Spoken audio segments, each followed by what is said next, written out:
Assalamualaikum guys, selamat datang ke The Soul Manage. So hari ni kita nak buat apa? Kita nak buat unboxing Gomboy Curve by Silky World Finest Saw. Yang ni memang yang aku target nak dapatkan sebab bila bawa masuk hutan, so kita boleh pakai dia sebab bentuk dia senang disimpan. Okay, dia ada bagi casing yang boleh bawa kat pinggang. Okay, nice. Kat sini Gomboy Curve ni, kalau ikut Gomboy Curve ni adalah nama kepada edition ni. Kalau daripada SICK punya collection ni, ada berpuluh saja, mungkin sampai ratus punya edisi yang pelik-pelik, yang banyak bentuk. Tapi yang paling sedap sekali yang saya tengok ni Gomboy ni, sebab bila kita pegang, ikut tangan saya lah kan, bila pegang ni, memang menarik ya. Jom kita unboxing ni. Nak tahu dapat kat apa? Dapat dekat Rahimi Ismail, outdoor coach yang paling semboy, yang paling berinformatif. Dia banyak bagi information, dia banyak bagi knowledge dekat orang. Boleh cari YouTube Rahimi Ismail. Dia memang seorang yang sangat berpengetahuan dengan outdoor. Jadi saya kepada dia, outdoor kita akan letak kat bawah. Okay? Jadi link pun saya akan letak kat bawah, nama telefon dia pun saya letak kat bawah. Sebab nak cari benda ni memang boleh cari dekat dia.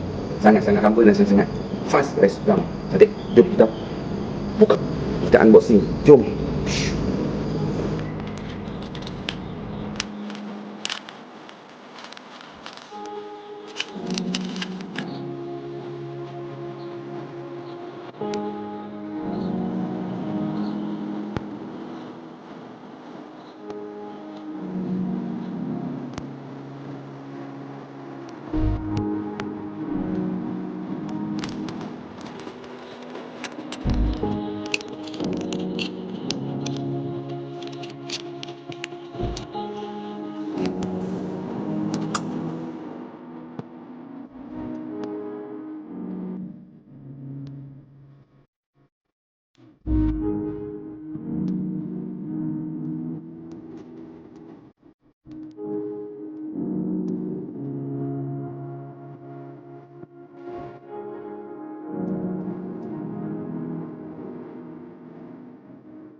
Kalau anda rasa video ini menarik, apa tunggu lagi? Subscribe, like dan komen. Sharekan kepada kawan-kawan apa yang kita boleh kongsikan bersama. Okey.